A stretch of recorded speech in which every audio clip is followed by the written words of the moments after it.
after UFC 311, there's been a lot of talk about, is Islam Makhachev the lightweight GOAT? And while I do think there's definitely merit to that conversation, I think there's no denying that his title run has been weird. And it leaves lightweight in a weird spot now and in the future. Yeah, so now that Armin's pulled out of this fight, it was really the only number one contender that we were thinking, this guy has a chance to beat the number one pound-for-pound fighter. Other than if Islam were to go up or if another fighter move up like Ilya, I'd say those are his two biggest challenges. But in his own respective division, in the lightweight division, he's really beaten everyone. Outside of Armin, who now has to go and fight for another number one contenders fight. He did beat Armin, though. Oh, yeah. Yeah, it is old, but 2025. Still, you sent me a post saying, there's only 2 lightweights in the rank. Now there's only one. No, Grant Dawson. Oh. Yeah, Grant Dawson's in the ranking, guys. Woo! Whoopee! But yeah, there's only 2 lightweights right now in the rankings who are either coming off of a win or haven't lost to Islam already, and that's Paddy Pimblett and Grant Dawson. Yeah, so what we're saying is Paddy is the next lightweight champion. Yeah. Right now, lightweight's in such a weird spot because realistically, the UFC's just got to hope that the next fight is Ilya Islam. It's really the only fight that there is to make at this point. Or Bilal loses and Islam goes up. Yeah. I think if anyone deserves to go up in a division, it's Pantoja and Islam. Yeah, because Islam even more. Even Merab. Yeah. No, not yet. No, Merab still has... No, he still has... Nothing really, but he only has one title and defense. We don't want to see him go up to featherweight. No one wants double champ Bilal. No, and they would not let him. No, you said Bilal. You mean Merab. Oh, Merab. Yeah, Ilya and Merab would never fight each other anyways. Oh yeah, they're Georgian brothers. Exactly. I forgot about that. Never gonna happen. But let's get back to the topic. Dana White said that Armin needs to earn his way back. Right, he's back of the line for a title shot.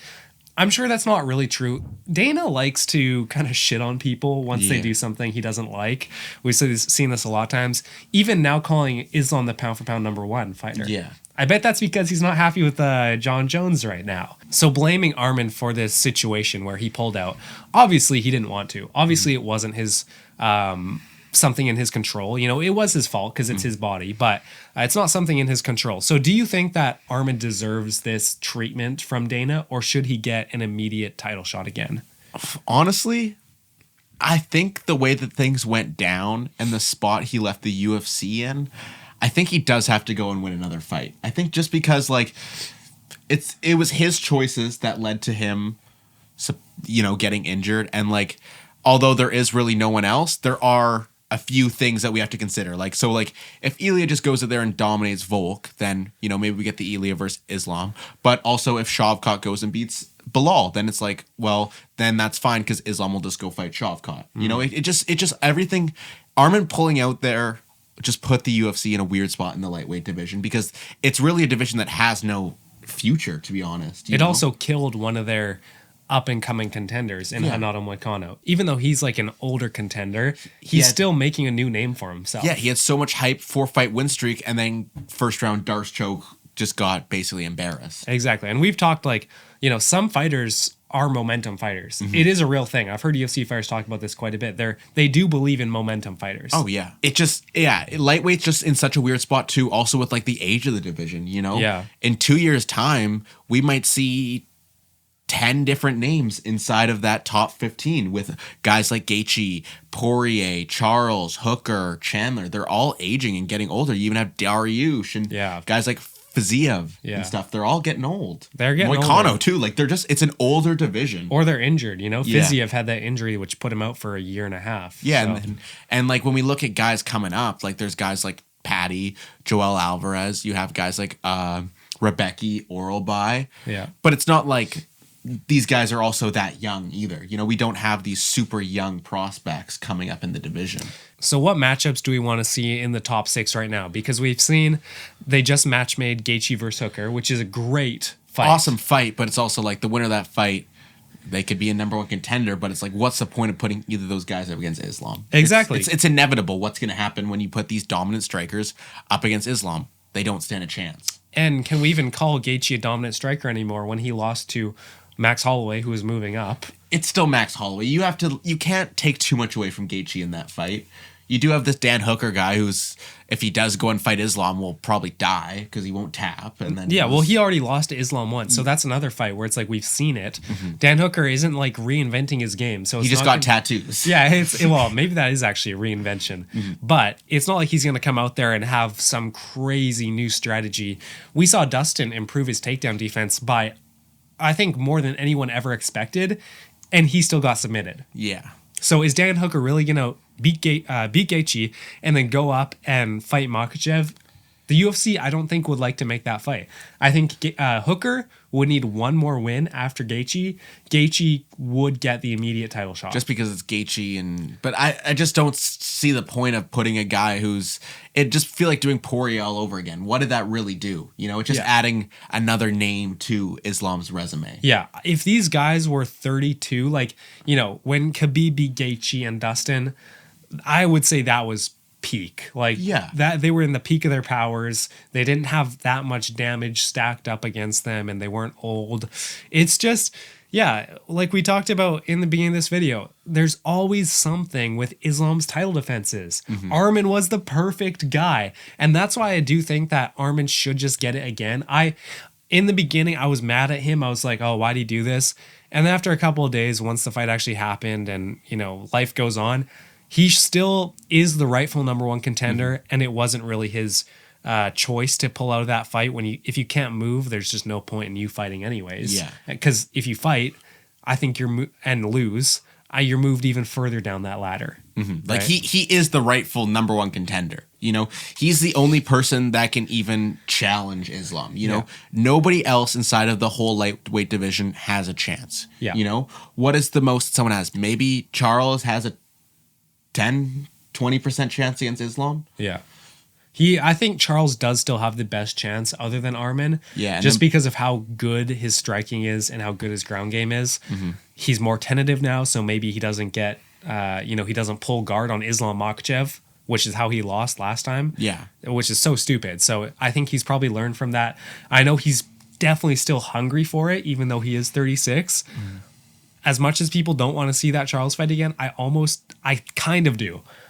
Kind of. It's the second most competitive fight you make in that division. Yeah. Maybe a Holloway fight could be somewhat competitive. I do think that would be interesting. It would be interesting, but it's also like Holloway's coming off that loss. Now, maybe if Holloway went and got a win or two inside of lightweight and you're like, okay, you know, you're building up some momentum. Yeah, but we know styles make fights. Topuria has the power to KO Holloway. Makhachev has the grappling to submit him. But when was the last time we saw Holloway get submitted? He is notoriously hard to take down. Yeah. Only been submitted by Dustin, I think. Right? That's his only submission. So, you know, I'd like to see that fight as well. I think they kind of screwed the matchmaking over here. Because, like we said, if Gaethje wins, he's getting the title shot. Then we might have Charles versus Arman 5 rounds, which would be a good fight. But it's like, we saw this a year ago, 3 rounds, and then it's just going to ruin Charles' momentum if he loses. Well, in that 3-round fight, I mean, basically means nothing now with what happened. So, like, going and doing it 5 rounds is like those are your 2 top guys who have the best chance to beat Islam. Not really a point to make them fight each other. No. You know, you give Arman a guy like Hooker or Gaethje. You give Arman Gaethje, and it's like, all right, Arman can go out there, prove himself against Gaethje, make sure he's legit. I mean, he already is legit beating Charles, but another name. Yeah. Add some momentum behind him, and then go and fight. You know, and Hooker could have fought a Poirier, and then you have Charles versus Holloway. You know? Charles versus Holloway would be sick. Yeah, and like when we look at the guys at the bottom here, the clear number like future of lightweight. This is in UFC's ideal world is Paddy Pimblett. You know, as much as the fans clown on me for saying that, you know, Paddy's future champ, if the UFC had and could pick any guy from the bottom of lightweight or coming up in lightweight, they would pick Paddy to be the next guy in lightweight just because he has that personality behind him.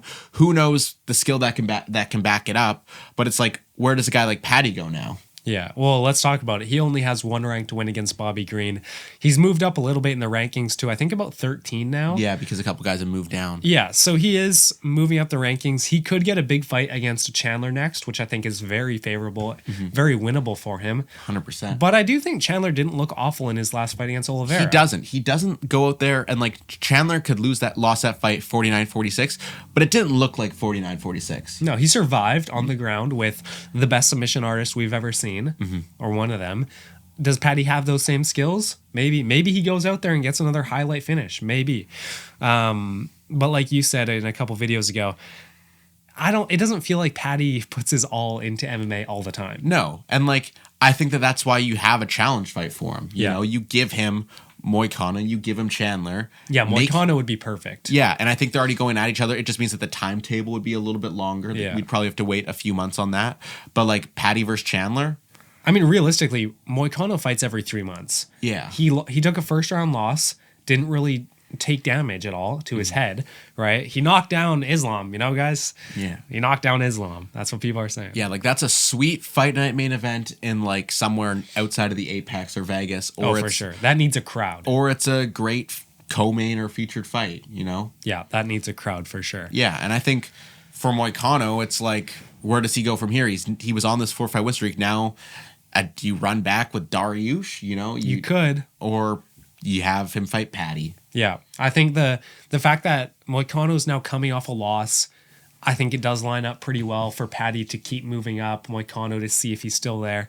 But then, you're killing 2 of your biggest personalities, right? Yeah. One of them has to lose, unfortunately. Yeah, so it's tough. It is. Last point I wanted to ask you about, what does Holloway need to do to get back into a title conversation in his new division? I think he just has to solidify himself, like he got that lightweight win against Gaethje, got ranked from it. Back it up, get another win, because especially in a division like this, timing is everything. Yeah. You get the win at the right point in a division where everyone's already lost to Islam. He's one of the guys that hasn't lost to Islam before. Yeah. So if he can come up, if he fought Charles and beat Charles, it's like, how do you not get a title shot from that? I think it's going to vary about the level of competition. If he fought first fight up Poirier, probably gets a title shot off that. Hooker, maybe. Chandler, maybe. Nah, I doubt Chandler. But, I mean, it is Max Holloway, the name value of it. Yeah. But it's like, he's realistically one really good win or 1 or 2, like, good wins away, you know? And the thing is, like, you should be a little bit cautious with Holloway. 32. He's not super old. Does have the long career where he's taken lots of damage. How is he only 32? It doesn't make sense. I think he's 35 in my head. Yeah, only 32. So, like, you still have some time with him. You can get 2-3 years out of Holloway in this lightweight division. Let's let him revitalize himself. For if Islam goes up to welterweight and we need a champion, Holloway is a great champion for any division. Holloway versus Oliveira for the interim title. Crazy. They would love that. They would love that. And I think Holloway does have a good chance against any of those high-level grapplers because his takedown defense is so strong. I would really like to see him in a grappling match. Holloway versus Volk 4? Shut up. We do not need to see that. I want to know your guys' opinions, though. Is lightweight cooked? Is it going into a new golden era when all these older guys retired? I don't know. We'll see. All right. Make sure you guys are liking, commenting, and subscribing. We appreciate all the love, and we'll see you guys next time. Peace. See ya.